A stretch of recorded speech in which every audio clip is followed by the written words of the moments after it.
믿습니까? 반드시 잘 됩니다. 예수님께서 공생의 3년 동안 대부분의 사역을 갈릴리 주변에서 이렇게 사역을 하셨습니다. 물론 예루살렘도 가끔 방문하시고 또 두로와 시돈 땅에 또 이 갈릴리 건너편 다른 나라도 가끔 이렇게 방문하시기도 했지만 대부분의 공생의 사역을 갈릴리와 바다 주변 그리고 가버나움 그 주변에서 이렇게 사역을 하셨습니다.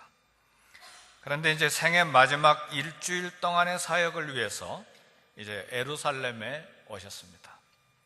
모든 사역이 예루살렘을 향해서 이제 집중되어서 마지막 일주일을 이제 예루살렘에 오셔서 사역하시는데, 예루살렘은 우리 주님이 입성하실 때에 일요일 날, 오늘날로 말하면 주일날 이렇게 입성하시는데, 일요일 날 예루살렘 성에 들어오시고 이제 금요일 날 십자가에 못 박혀서 죽으셔야만 합니다.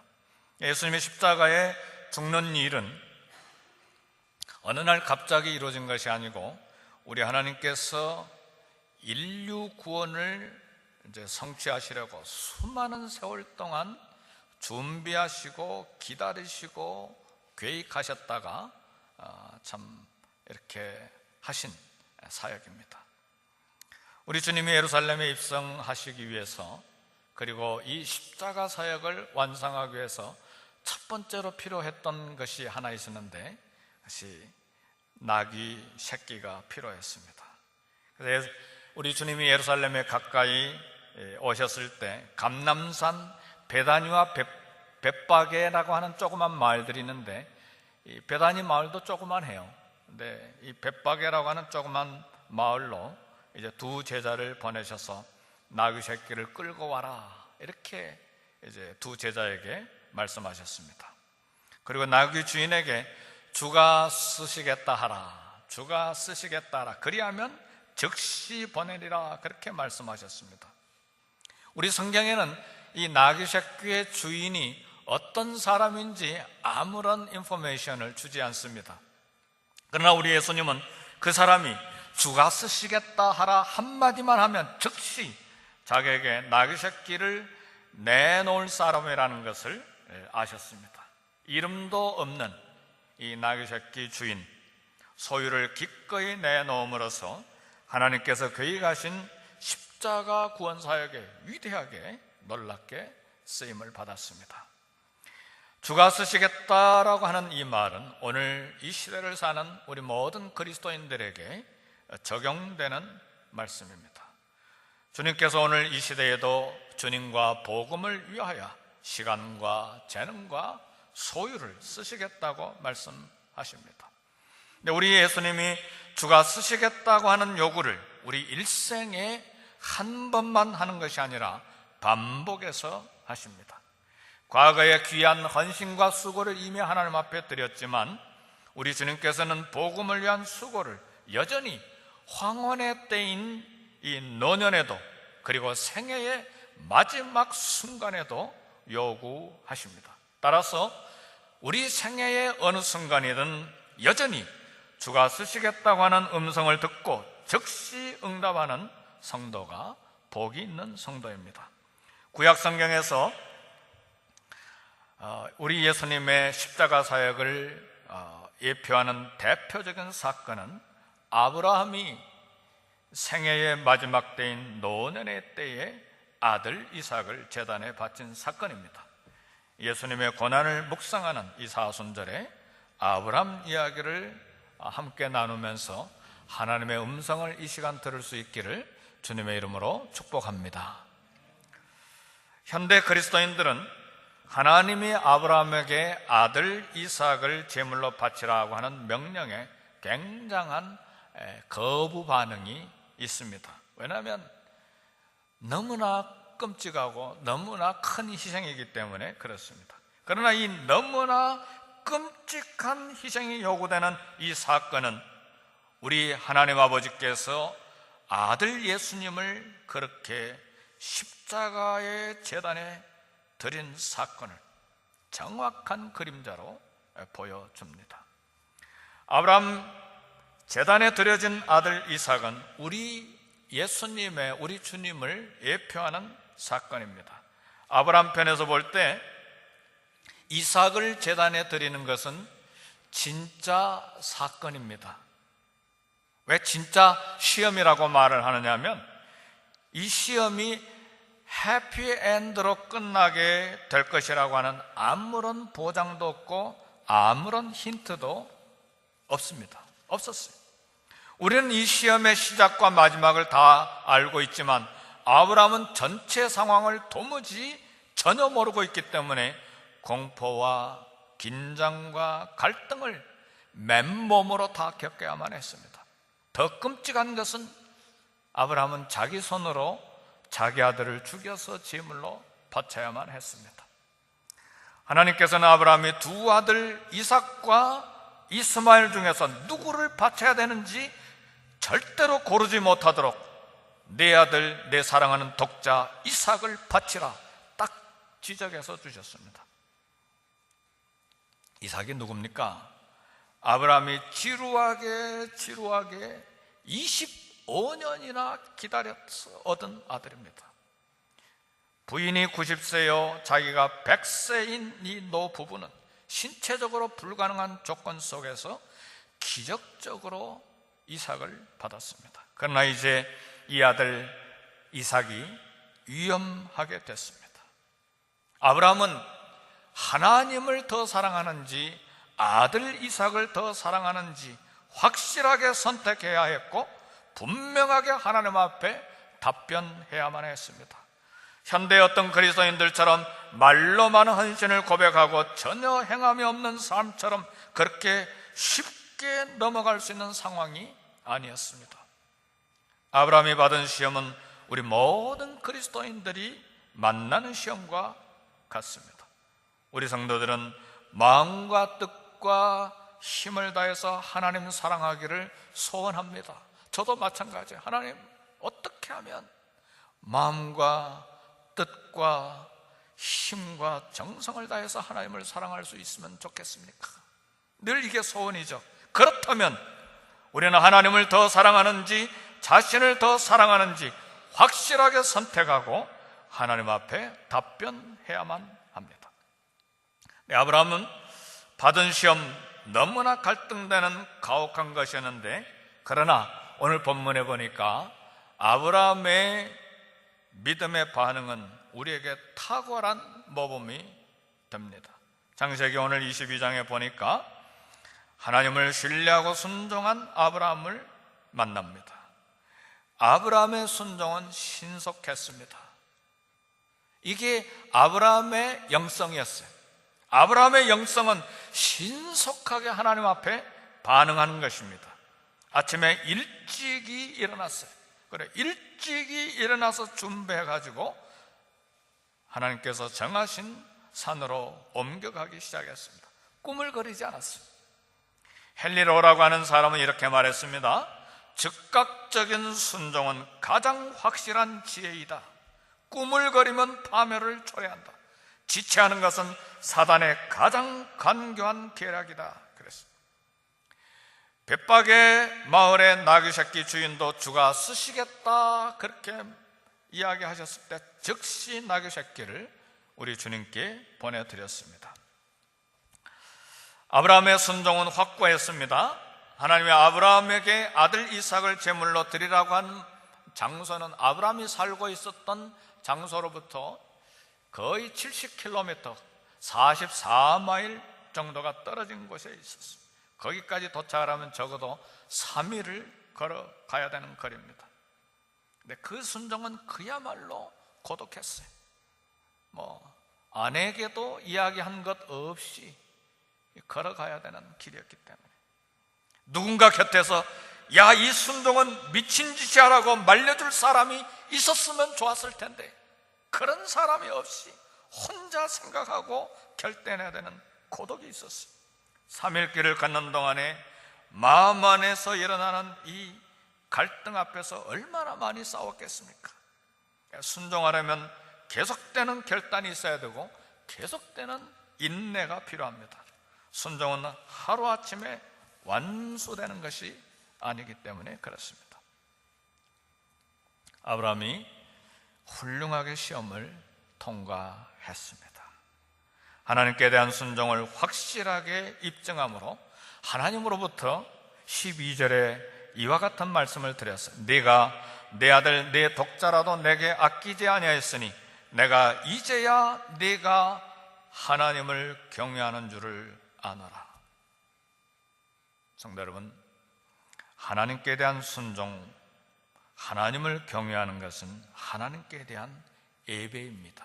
순종과 경외를 합쳐서 모리아산에서 아브라함이 예배를 드린 것입니다. 여기에서 아브라함은 놀라운 계시를 받았는데 하나님께서 공급하시는 하나님이심을 발견했어요. 순종과 경외하는 자에게 주신 축복이요 계시입니다. 14절에 보니까 이 도착한 모리아 땅, 제단을 만들었던 이 모리아 땅 이름을 아브라함은 여호와 이레라 그렇게 불렀습니다. 여호와 이레, 이레라고 하는 말은 여호와께서 공급하실 것이다라고 하는 말이에요. 공급하다는 말은 무슨 말입니까? 영어로 provide잖아. provide. pro라고 하는 말은 미리, 앞서서 그런 말이고, vide는 우리가 잘 아는 비데오입니다. 비데오. 보는 거예요. 그러니까 여호와께서 공급하시다는 말은 여호와께서 미리 보신다는 말이에요. 미리 보시고 준비하시고 공급하신다는 말이에요. 이 계시를 발견한 거예요. 아브라함이 이삭을 잡아 죽이려고 하는 순간에 천사가 아브라함을 막았어요. 그리고 아브라함은 수양의 뿔이 수풀에 걸려있는 것을 보았습니다. 아브라함은 아들 이삭 대신에 수양을 하나님이 미리 보시고 준비하신 공급하신 수양을 제단에 드릴 수가 있었습니다. 하나님께서 정확한 순간에 준비된 수양을 공급하셨습니다. 우연히 그곳에 있었던 것이 아니고 하나님이 미리 준비해 놓으신 순종과 경외로 예배드리는 그곳에 하나님 미리 준비해 놓으신 거예요. 사랑하는 성도 여러분, 저와 여러분들의 모든 필요를 미리 보시고 준비하시는 하나님을 만날 수 있기를 주님의 이름으로 축복합니다. 이 얼마나 놀라운 축복의 계시인지 몰라요. 아브라함은 이미 엘리샤다의 하나님을 알고 있었어요. 전능한 하나님을 알고 있었어요. 전능한 하나님, 엘샤다의 하나님은 생명을 주시는 하나님, 풍성하게 충분하게 주시는 하나님이심을 말합니다. 과거에 아브라함이 86세 때에 생각을 잘못해가지고 아내하고 잘못 이야기해가지고 86세 때에 첩 하가를 통해서 이스마엘을 낳았습니다. 그 사건 때문에, 그때가 86세인데 그 사건 때문에 하나님과 아브라함 사이의 관계가 좀 벌어져서 하나님이 13년간이나 침묵하시는, 아브라함으로서는 참으로 뼈아픈, 참 하나님과 긴 세월간 교제가 끊어지는 아픈 경험을 했어요. 그런데 13년이 지난 뒤에 아브라함이 99세가 되던 해에 13년 만에 하나님께서 아브라함에게 나타나셔서 그런 말씀을 하셨어요. 나는 전능한 하나님이라. 나는 엘샤다의 하나님이다. 너는 내 앞에서 완전하라. 행하여 완전하라.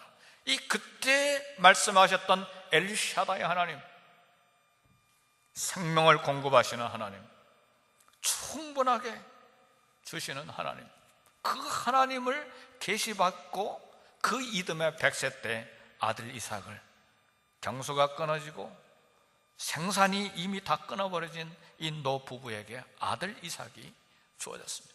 그러니까 이 엘샤다의 하나님을 경험했던 이 아브라함은 이제는 순종과 경외를 통해서 다시 한번 여호와 일에 공급하신 하나님, 미리 보시고 공급하시는 하나님을 만나게 된 것입니다.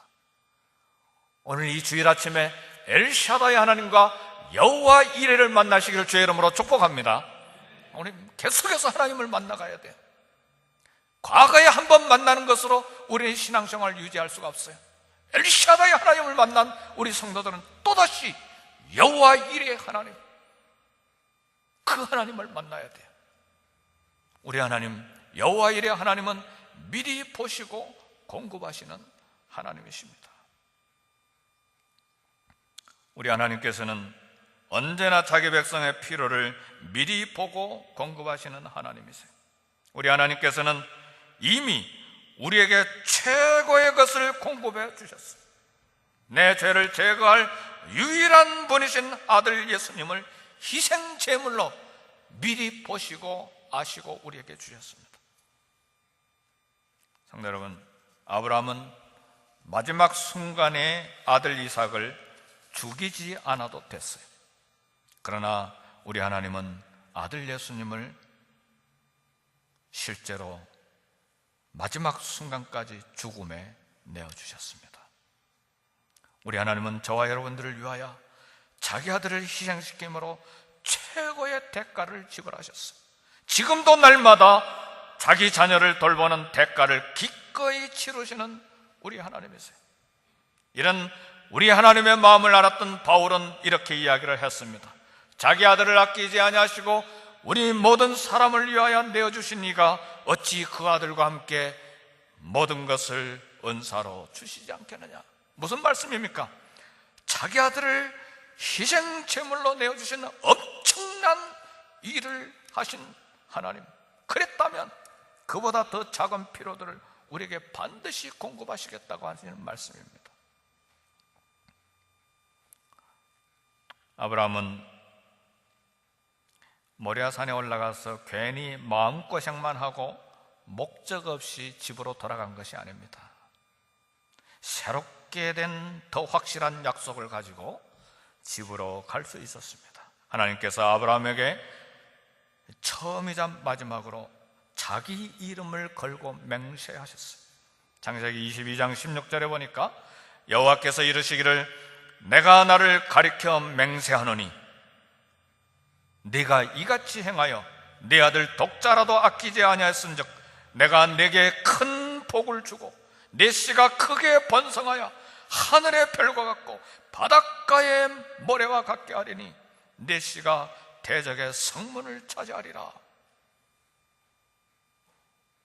엘샤다의 하나님을 만나고 그 하나님 만난 감격 속에서 이제는 마지막 시험 앞에서 하나님께 순종하고 하나님을 경외하는 예배를 결단함으로 여호와 이레를 만난 아브라함에게 하나님이 그를 사랑하셔서 내가 나를 가리켜 맹세하노니 네가 이렇게 하였은즉 내가 너를 큰 복을 주어서 네 씨가 크게 번성하게 하리라. 하늘의 별과 같고 바닷가의 모래와 같게 하리니 네 씨가 대적의 성문을 차지하리라. 엘샤다의 하나님을 만나고 여호와의 이레 하나님을 만나 순종과 경외로 예배 드리기를 결단함으로 이 미국 땅에서 오늘 저와 여러분들의 자손들이 복을 받되 저와 여러분들의 자손이 크게 번성하고 하늘의 별과 같고 바닷가의 모래와 같게 되는 놀라운 복이 있기를 주의 이름으로 축복합니다. 불과 몇백 년 전에 112명이 미국 땅에 와서 불과 몇백 년 만에 3억의 인구가 됐습니다. 몇백 년 뒤에 언제 예수님이 오실지 모르지만 저와 여러분들의 후손까지 복을 받아 수억의 복받는 자손이 될 수가 있습니다. 오늘 이 7, 80년만 살고 끝나는 생애가 아니에요. 왜 미국에 왔습니까? 하늘의 복을 받기 위하여 미국 땅에 왔잖아요. 거기에 믿음의 씨앗을 뿌려야 돼요. 순종과 경외의 믿음의 씨앗을 뿌려야 돼요. 그래야 우리 자손들이 수백만 명이 몇백 년 안에 수백만 수천만 명의 우리 후손들이 이 땅에서 복을 받는 거예요. 이건 이야기가 아니고 현재 사건입니다. 말씀을 마칩니다.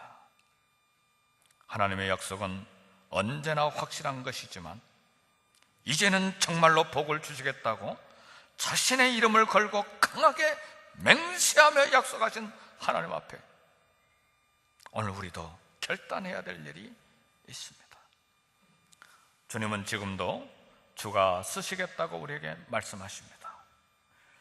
주와 복음을 위하여 쓰시겠다고 말씀합니다. 아브라함은 아침 일찍이 일어나 순종의 걸음을 시작했습니다. 나귀의 주인은 주가 쓰시겠다고 말씀하셨을 때 즉시 나귀를 보냈습니다. 주님이 우리에게 주시는 시험은 결코 목적 없이 마음고생만 시키는 그런 시험이 아닙니다. 거기에는 하나님의 자신의 이름을 걸고 강하게 맹세한 복을 가지고 우리를 시험하시는 거예요. 믿습니까? 우리 하나님 매일 우리 모든 성도들에게 하나님의 음성을 들려주십니다. 이 아침에도 이 주일 일부 예배 속에서 우리에게 들려주시는 하나님의 음성은 주가 쓰시겠다 하라입니다. 사람의 소리로 들어버리면 이 말씀은 우리에게 아무런 유익이 없습니다. 그러나 주가 쓰시겠다고 하는 이 음성을 이 사순절 가운데 오늘 주일 일부 예배 주의 음성으로 듣는 자마다 결단할 수 있습니다. 주의 음성이기 때문에. 하나님의 음성을 스쳐가는 소리로 듣지 않고 순종하는 것이 축복입니다. 우리 하나님은 여호와 이레요 미리 보고 공급하시는 하나님이세요. 하나님은 이미 우리에게 세상의 무엇과 바꿀 수 없는 최상의 선물 아들 예수님을 주셨습니다. 이제 그 아들과 함께 모든 것을 우리에게 은사로 주시겠다고 약속하셨습니다.